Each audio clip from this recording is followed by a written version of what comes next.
Hi everyone. Right, I am definitely going live this time with Cillian. Okay, there was a few technical difficulties the first time, but we're ready to go now. So he'll be joining any minute, and we're basically going to be talking to him because he has achieved so much already.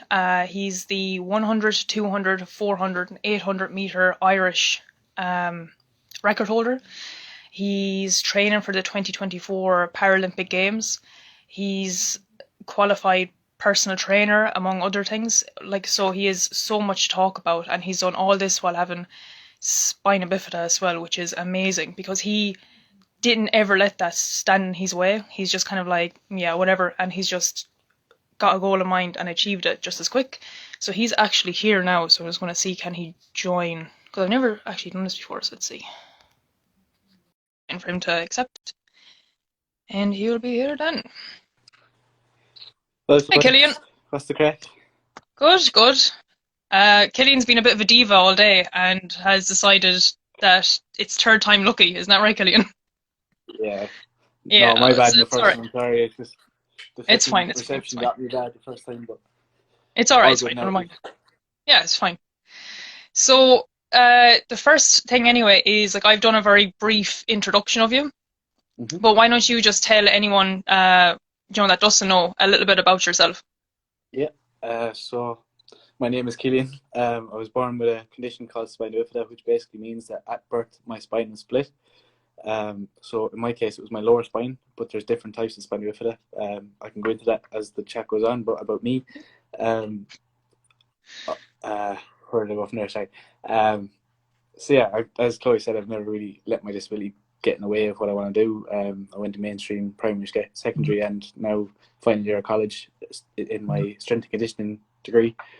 Um, I've always been into sport. I got into sport when I was 5 at a Paralympic Open Day, Sport Open Day, should I say, sorry, with my dad. But yeah, so that's where it started. It started from a young age and kind of worked my way up. And um, yeah, if you've questions, I can link it that way. I just don't want to kind of give away too much straight away because I could chat all day. But But yeah, besides sport, you've also learned hmm how to drive as well. And a lot of people would have been, I suppose, wouldn't believe that someone with spina bifida could. That's a bit uneducated on what spina bifida is, where that's never hmm stood in your way. So how did you decide, right, I'm going to learn how to drive? And did you ever have a doubt in your mind that you couldn't? no, I've always wanted, like, from a young age, I've always loved cars. I've always been into like the modified car scene and everything. I've always wanted a souped up car and stuff like that, which I Yeah. will eventually have. But I'm grand up my 141 Renault now for now, but I will have a souped up car eventually. But Next up is a Ferrari, isn't oh yeah, big time, yeah. it? But no, I've never really let it stop me. Like, even with driving, I've always wanted to drive and I've always been comfortable in a car. Um, so for me, the hardest part was passing my theory, because Mm. I'm not very book smart, if you put it that way. Um, I'm way better at being told to carry out something rather than read a book and do a test on it that way. Mm. Um, Yeah. which is also why I chose coaching, because I like doing things rather than sitting down somewhere. And like, an office job is my worst nightmare because I just, for a fella who sits down all day every day, I can't sit still. Like, even my legs will be tapping and people are like, how is his legs tapping? But I can't sit still, I'm not able, like. So Yeah. but yeah, no, like, I always had it in my head that I want to drive, so I'm going to do everything I can, and pass my theory test first time and pass my practical within 20 minutes. So Wow. I was kind of just second nature, really. I was comfortable in the car, and I Mm. just didn't Yeah, really, fair play. like. And what made you want to get into personal training? Because you're a personal trainer and gym instructor as well, aren't you? Yeah. Um, always been mad about sport, even just from my own background in it. But I really want to get more involvement of people with disabilities in sport, because Mm.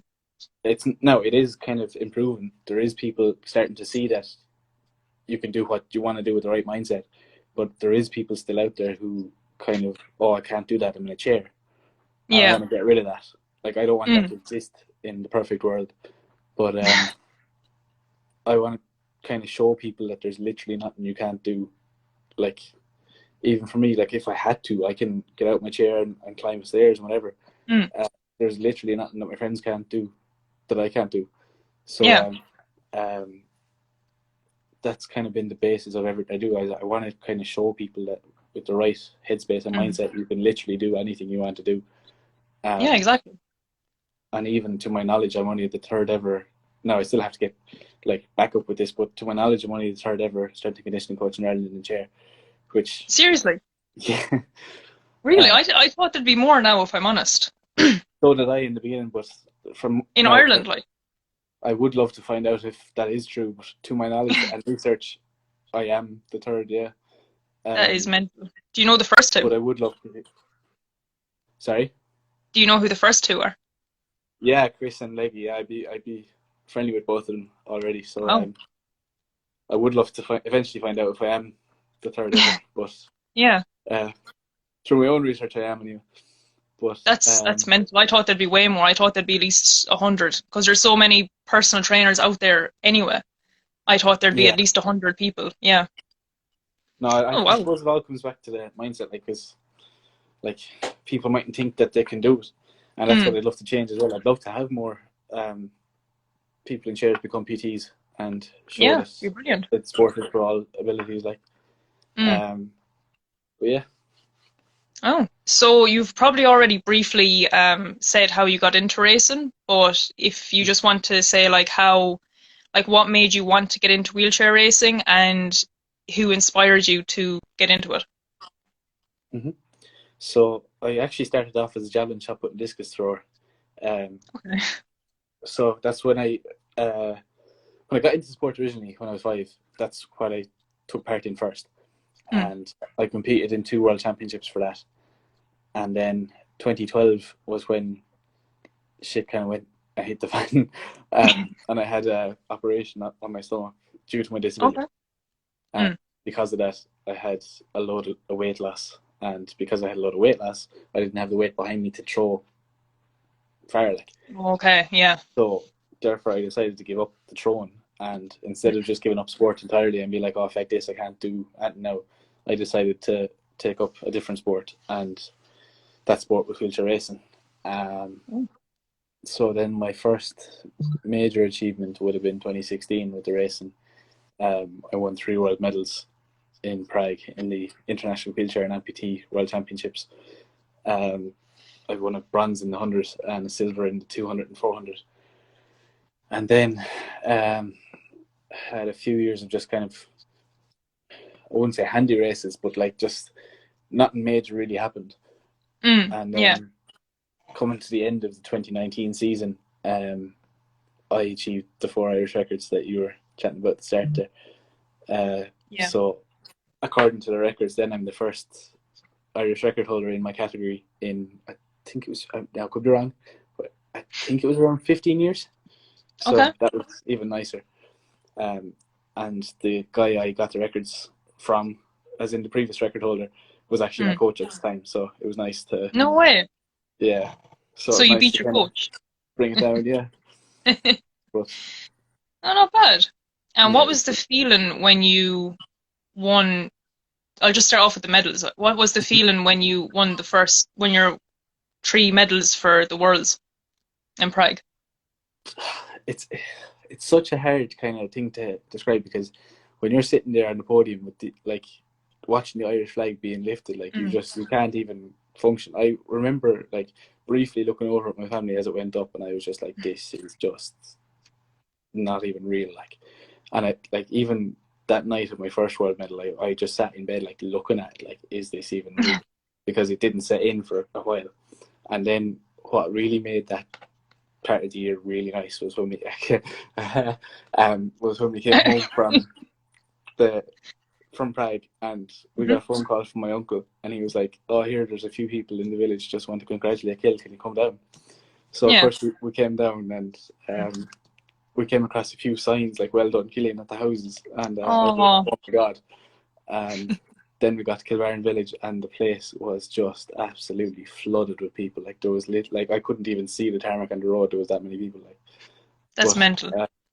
That was the best feeling of it all, because that's when it felt real. That's when it kind Yeah. of hit me. Like, and then to hop out of the car, wheel across the street, and hug my family, and then get handed a microphone, expected to speak, and I'm just like, But no, it was brilliant. Like, it was definitely, it made that whole experience even better. It would just come home and see the support I got from it. Like, Wow, that just sounds yeah, amazing.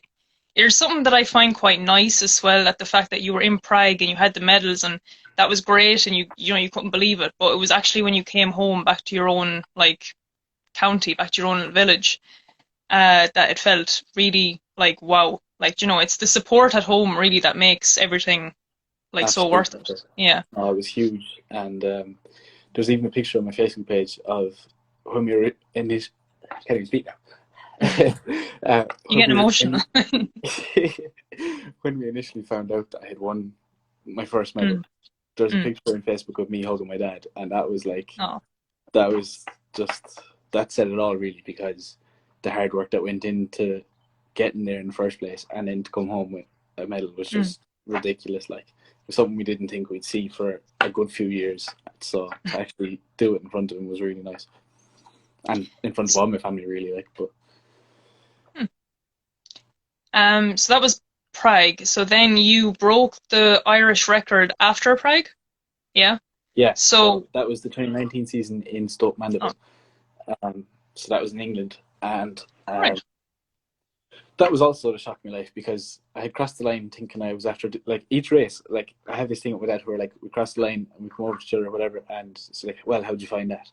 And it was Mm. funny because every race that I did of the four, I was like, no, that was slow. I don't think I'm anywhere near it. And it's when we got the results of each race that I was like, what the actual hell? Like, it was similar kind of feeling then, because I had achieved something I didn't think I would have achieved for years. Mm. But Yeah. like, it's really nice to be able, like, obviously I wouldn't be the type to be like, oh yeah, I'm Irish record holder, but it's nice to be like, oh, when someone asks me like, oh, what do you do, and I'm like, oh, I'm a wheelchair racer, and they're like, oh, nice, yeah.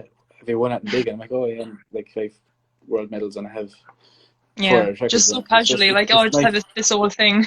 It's nice Oh, to be just able to say these. it. Like, Just so constantly wearing them the whole time. Oh, this old thing? No, it's just, there was a just, phase. There was a phase. The 3 world medals were around my neck for about a week after. But yeah, it was nice. But yeah, I've bigger goals to achieve now, so I'm hoping with time that they'll fall into place too. Mm.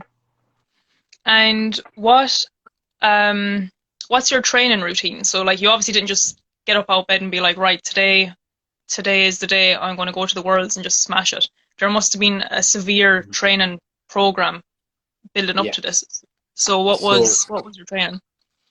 at the time, I was, for the World Championships in Prague, I was training with David Cohen, and so we'd do different, like, we'd have gym days, and then we'd have cardio days where I'd be down and I'd be doing tire pulls, I'd be doing agility, like, as in, we'd put down different cones and stuff, and he said, right, go to red, and you'd have to like look for each one. So it was good for my like initial reaction stuff. So he really kind of paid off. And then now I'm working with my S&C coach, Donica Mulcahy, and so at the moment, because of COVID, we've just kind of, he's sent on my programs, and I've done from home. So it consists of mostly roller sessions, like you've seen on my Instagram lives and stuff. Yeah. Where, for anyone who doesn't know, if you're into cars, it's like a dyno system. So you like throw the racing chair up onto it, like a roller, so that when I'm pushing, it goes with me. But with the roller system, it's like a resistance on it. So I'm pushing, but it's actually going against me, so it's strengthening me as I go as well. But yeah, so then after that, I bought a bench, and a lot of my stuff is kind of just dumbbell and bench work. But I want to expand a bit on my equipment with time. I just need a bit more money first, because I'm a self-funded athlete as well. Like, so everything I do is out of my own pocket. Yeah. But I will, like, I'll advance it over time. But yeah, we're just kind of just working with what we have for now until lockdown ends and we can go back to the gym and work together properly. So, And what's your diet like? So I presume diet is very important. Do you it know? is. I've never been a great eater anyway. Right. So I've always been very picky. So I do, like, I'll openly admit, I shift between the same 6 dinners every week, like. So everything from turkey burgers with rice and green beans to chicken fillet with pasta. Like, it's basic, but it does me because it gives me what I need, and it does what it's supposed to do, and I don't have to be adventurous, which suits me fine. So, Yeah. but yeah, no, I'd be very kind of plain, and I wouldn't really have sauces or anything like that. But yeah, it's mostly carbs and protein and stuff like that, like the usual kind of workout-based food. But And would you say you're quite strict with your food? no, No. I would, like, it depends on how I'm going. Like, if I'm in the middle of a season, yeah, I'd be like, right, no chocolate. Like, I'm a big, massive chocoholic. Like, if you put anything made of chocolate in front of me, I will eat it. Like, but so that's my big kind of weakness. But no, I would be like, if I was in a proper season and no COVID and whatever, I would be fairly like strict on it. Like, but yeah, right now I'm kind of like train away, eat well, but kind of enjoy a bit too, like, because there's no competitions at the moment. So yeah, that's true. I'm kind of half trying to relax as well, whatever that is. But But you're doing loads of virtual races, aren't you, Cillian? To keep yourself like still have a goal and kind of keep yourself occupied. So like I signed up for the virtual running and runners, can't think of their name, sorry, but so the last one I did was the Shanghai 10K virtual 10K, and the previous one was the Dubai virtual 10K, and it's tough on rollers. Like, I'd be used to doing a 10K on the road in good physique and good health in around 27 minutes. So I'm doing them on the rollers in about 36, 37. So okay, so there's a big difference. Yeah, but that's mostly down to the fact that I wouldn't have done them on the rollers before, and to factor in that, like, even the last one I did, the Shanghai one, it was like I started off way too hard, and I didn't factor in that there's a constant resistance on the rollers. So like 5K in, I pure died because I was like, oh god, this is just constant resistance now. So was it like going uphill like all the time? Yeah. 10K uphill, basically. Oh my god, my worst nightmare. But yeah, no, I'm looking forward to getting back out and doing the bypass in Nina. Like, I loved doing that because even coming up the hill at Dunn's Stores there, like, cars be passing me out and they're like, yeah, come on, give me a go, so. And then I catch up and they're like, what the hell? But yeah, no, it's cool crack. Like, and the most I've ever done is like, okay, so my top speed on level ground is about 32k an hour, but the top speed I've ever reached was 52k an hour. I was doing a 10k in Kildare, and my dad cycles with me for insurance in case I fall, whatever, like usual. So I was after speeding along because, like, I was lifting at that day for some reason, so he couldn't keep up. But so yeah, the final K of that race was actually full blown downhill.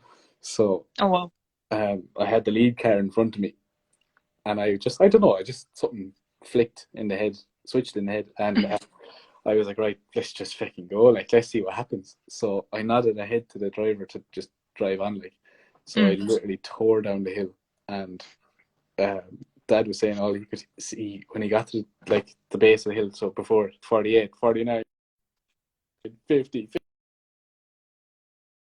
But then the weirdest part about that is because I have stretched ears, I have my ears stretched to 8 mil. So because I had them, my ears literally whistled. Like, there was a whistle through my ear because I was wearing these. So it was the weirdest thing ever, like, because I was just flying down and all I heard was like fucking full blown whistle going through my ear. But needless to say. And did you realise how fast you were going, or were you just so in the zone that you didn't even realise? Oh, I realised because when you're 6 inches off the ground going 52k down a hill, like, usually, it was mad. You noticed. But no, it was crazy.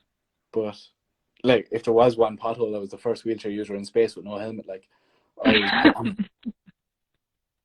that's a good one. So of all, like, everything that we've spoken about, and we've probably not even scratched the surface about all your races and what you've done, what is the standout moment for you? What was the best moment, like, of your racing career so far?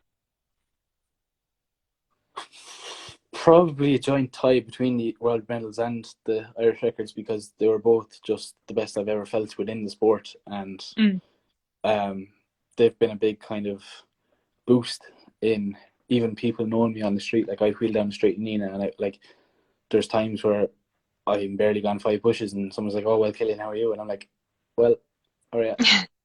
Like a So local celebrity.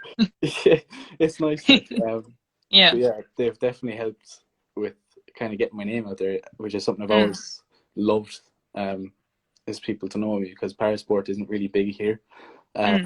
It would be big in other countries, but it's not that big here. Like, people know of the Paralympics, but they don't really know many of the athletes.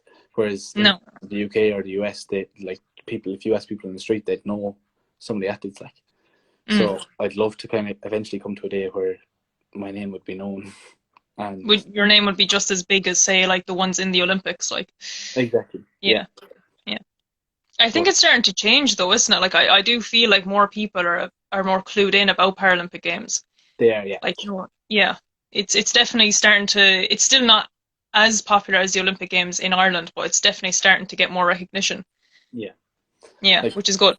2012 was a big help to that, because like, that was kind of so well broadcast that people started to actually watch it more, and they were like, "Oh my god, it's actually fairly cool." Like, so it was actually nice to see that people were actually getting more involved in seeing it.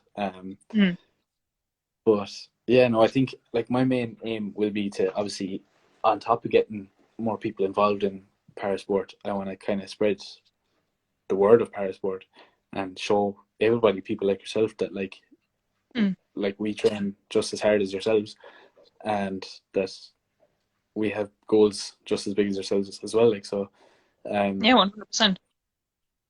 but that's the big goal anyway. But, and then as for the coaching, my end goal, that, like, a good bit down the line now, would be to open Ireland's first fully adapted gym for all disabilities, so that regardless of anyone's ability, they can come to me and be like, "Can I get trained by you?" And I'm like, "Yeah," because I'll hopefully have the equipment there.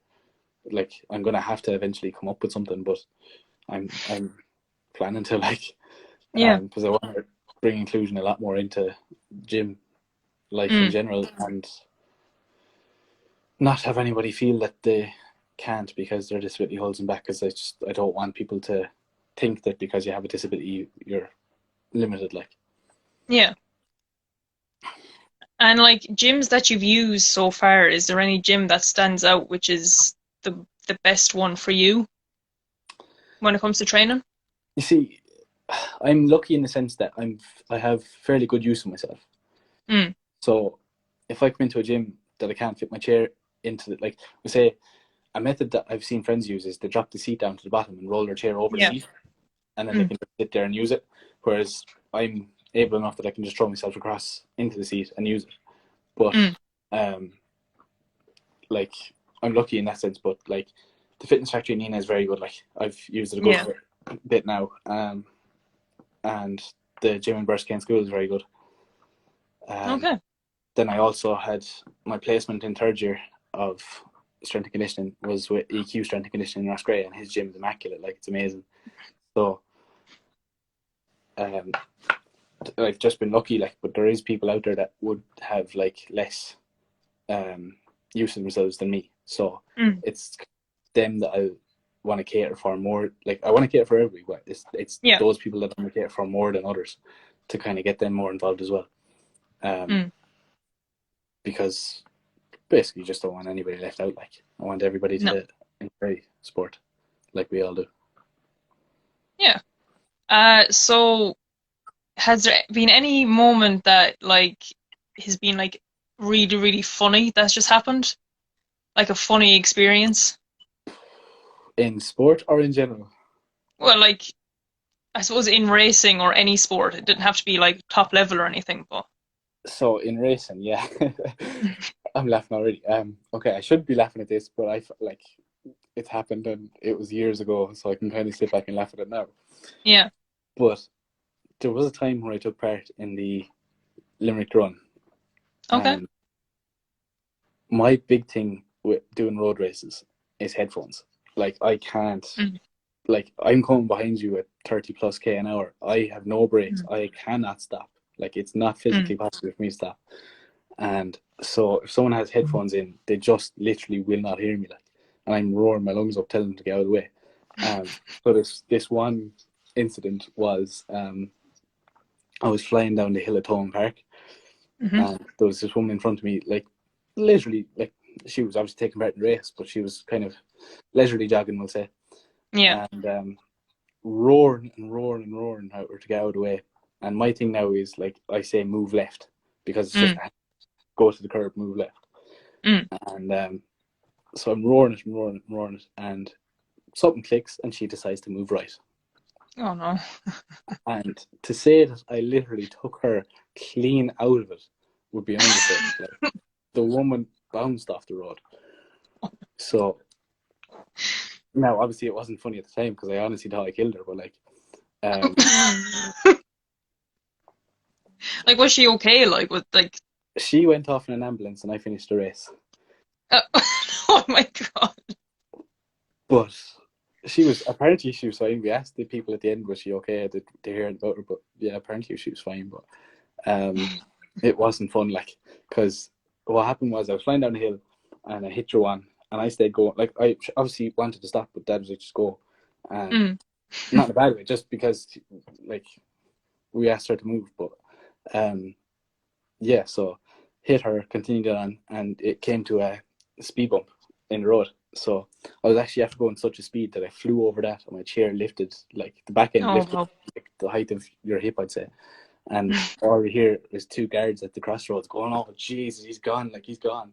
And continued on, finished the race. But like it was the weirdest thing I've ever experienced. Like, it was just plowing into that poor woman who I genuinely do regret hitting. But like, there was nothing I could have done because there was no way I could have stopped. No. Yeah. But like, it's just my big thing now is trying to get people to understand that, especially in a race that wheelchair users take part in, just don't wear headphones because you could get plowed. Like, we could end up having more participants in the wheelchair section the following year if you do. Like,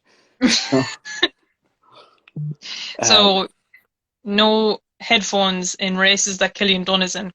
basically, no, it's the whole idea of coming down a hill at upwards of 30k an hour where I just literally cannot stop even if I wanted to. And I don't want to be responsible for killing anyone. Like, I want everyone to enjoy Want moving everyone around. to finish the race. Oh, that is actually So, funny. Well, hopefully you don't do that again. Especially because at the moment you're training as well for the IPC championships, aren't you? yeah, the Senior Yeah. Championships, yeah, in Kobe in Japan. So they're the next Yeah. big kind of goal. I'm not too far off qualifying, but at the same time, I'm far enough away. I'm kind of in that kind of midline of I could do it, but at the same time, it's still that bit far away. But Mm. yeah, like I am kind of hoping that I'll qualify for at least one event, and then that'll be my first major senior competition. Because obviously I'm 23, but it's you've certain events you don't have to qualify for, you turn up, and others you have to qualify. But like all senior events you have to qualify for. Okay. But yeah, that's kind of my big goal now, because like even last year, or no, sorry, 2 years. Jeez, Corona's killed me. 2 years ago, I was in Dubai, and we stayed on. I was at the World Championships, but we stayed on the week later for the Grand Prix, and that was the first time I actually got to see like the majority of my idols in one event. And there was Okay. times where like I qualified for like in the heats, we'll say, to like go on whatever, and you'd be sitting there looking in like the call room at them, just like, are you even like, am I actually in this room with like ridiculously talented people who do like a mile in 2:51, which is like well faster than anyone. Yeah. But like, no, it was crazy. Just to even say that I've met them is just ridiculous, because I've only ever watched them on YouTube and TV. Like, so to actually see them in person was just psycho. Like I was like proper fan, like what's the word? Like ultimate fan of him. Like I couldn't even function. And then at the end of the competitions, then I was going around the last night trying to meet as much of them as I could. Like, but I'd be sitting there and then chatting away, and the next thing I go quiet, and they'd be like, "Oh, can we get a picture?" And he's like, I'm like, "Oh yeah, I should have said that," but I just got so flustered because I'm just like, "Oh my god, like they're there." But I suppose we all have those kind of people in whatever sport we take part in. Like we all have those kind of ultimate people we want to meet. So to say I met a good few of them is unreal. But yeah. And who have you met that was just standout for you? As in, you were excited to meet them, and then do you know they always say never meet your heroes? Who did you meet where they were just everything you thought they'd be? They were just so nice, and you know they were a pleasure. Like, how would you narrow it down? There's so many.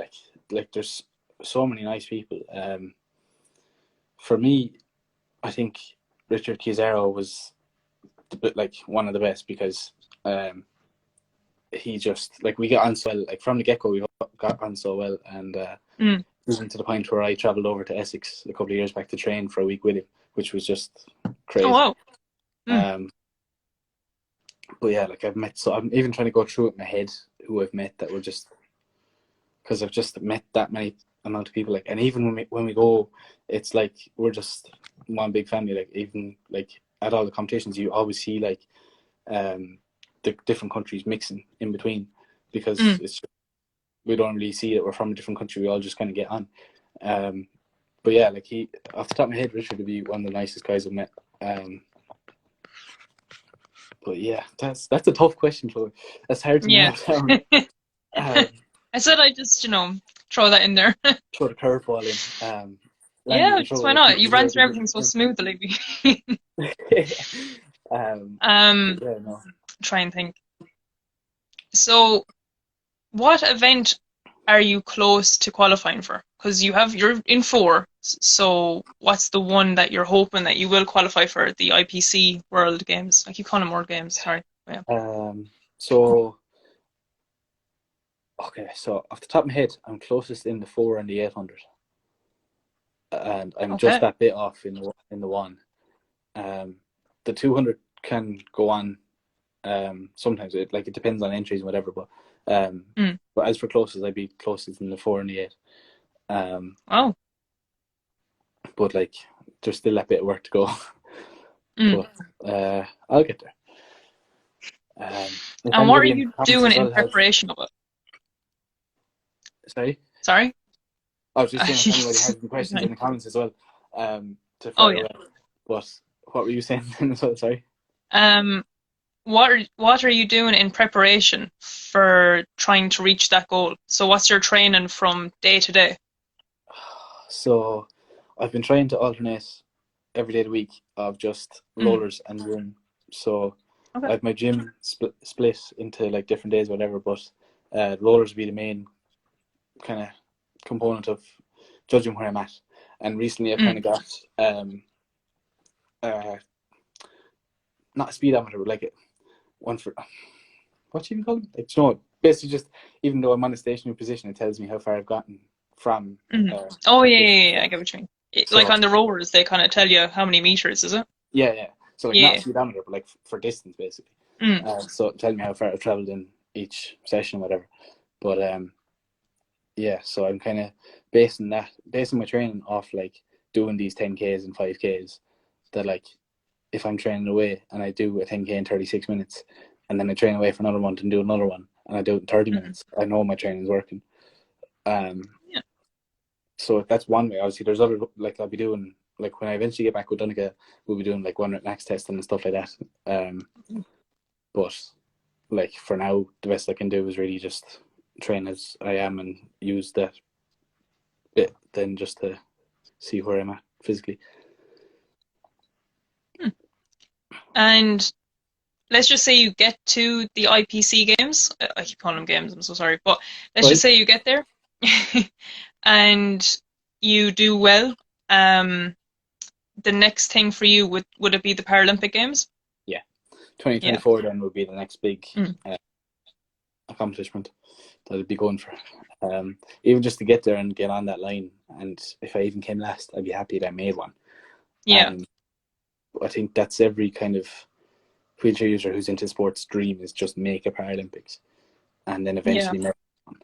Like, there's very few Paralympians who medal at their first games. There are of course. out there, but like, it's such a hard thing to do. So even getting there is an achievement in itself. But yeah, that's kind of like the top goal of any adaptive athlete, is get to the Paralympics and be able to say you were a Paralympian. That's like the ultimate dream for anyone in this kind of sport. Like, and are you hoping to go into the Paralympics with all four, or just one, or for my as many as you can? Yeah. For my first games, I would be happy just to make it in one. Ideally, obviously, I'd love to qualify in every event, but you can't really pick and choose. That would be ideal, but I don't know. Like, I'd love to even just say I got there for one event, and just even taking the experience of just being in the team camp, and even just like the open and closing ceremonies, that kind of thing. Just even to experience a lot of it, not just the race itself, would be amazing. Like, and what would it mean to you and your family to actually cross the line on a Paralympic Games race? We live in a world where we can all go and see you race again, Yeah. What would it mean to be on that podium with your family there, and the sesh we'd have, we'd probably destroy the country. Like, there wouldn't be an Ireland after that session. Like, it would just be the best fucking celebrations we probably ever have, because I know myself, there will be a day where that day comes. It's going to happen. I'm going to give everything I have to eventually make that day happen. But it's just going to mean absolutely everything for that day to come. Because there's going to be years ahead where I'm going to have to work towards that. So I'll know how much I put into it. And it'll be savage to actually sit there on that podium that day and just think back for all those crappy nights where you train in the rain, or you got a puncture through a race and you're effing and blinding because should have done this, should have done that. So that all those negatives make a positive. So, but yeah, no, that day will come and it will be absolutely insane. There's no other word for it than insane. A done session is always insane. Yeah, I seen your post up as well there a couple of days ago. You said the same. Yeah. So before I just leave you alone, what you have not a Facebook page, Instagram page called Cillian Dunne Fast Lane Fitness. Yeah. So my Instagram is Duns_fast_lane_fitness_, which is chronic, but basically just space between the words, but using an underscore. And then you can find me on Facebook as well as Cillian Dunne, Dunn's Fast Lane Fitness. And then my racing like page is Cillian Dunne T54 Wheelchair Racer. So once you put in Cillian Dunne T54, it should pop up straight away as the first result. But yeah, so I said I'd bring out Rua because you wanted to see him. Yeah, the lizard. I want to see the lizard.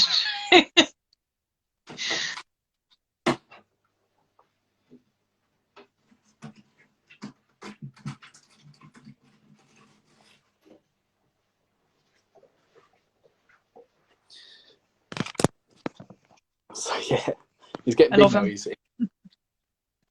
How long have you had him for? Just over a year. Oh. So I had one previous to him for 6 years, and he died. But we got this fella then after him. I didn't think I'd get another one, but then after a while of not having one, I was like, no, I have to have another one. But they're so chill. Like, most people have dogs, but I've a lizard. Like, they're grand. Well, like, they seem very affectionate. I mean, little guy's just not letting go. He usually comes up in under your neck then and just falls asleep because it's the warmest part yet. Because obviously they're cold-blooded, like, so They look for the warmest part of you and then chill. But yeah, no, he's grand. Like. Wow. What's his name? Rua? Rui, yeah. Very Rui. original. The Irish for red. Oh, yeah. But, oh, he sees something now. But yeah, so. I just realised throughout this whole interview, because you're on the bottom screen, I've just been kind of like looking like this, so it looks like my eyes have been closed the entire time. But hopefully no one noticed. I had that effect on some people, you're right. I'm very interested. It's just because I was just looking like, and it just looks like I'm just like. Not quite. Yeah. But yeah, no. So. Yeah. So thanks for being my first guest. Thank you for having me on. We need to meet up when this COVID thing goes away. Definitely. 100%. We need to go for that coffee that we said we'd go for last year. I mean, we didn't. And the year before, and the year before. And the year before, and the year before. Yeah. But we will. That's a deal. It's a mission. Your goal is to be in the Paralympic Games. My goal is to just meet you for a coffee. Yeah, enough of this, like, Snapchat for years. Gotta move. All right. Well, best of luck anyway. When you're in your last year of college as well, aren't you? Yeah, Strength and conditioning. in May, hopefully. Yeah. So all going well, I'll graduate. So yeah. So best of luck with that. Assignments. Yeah. The IPC, the everything in between, and the Paralympics. Thank you very much. Yeah. And thanks a million for having me on. No problem. All right. All right. I'll chat to you soon. So. All right. See ya. Bye.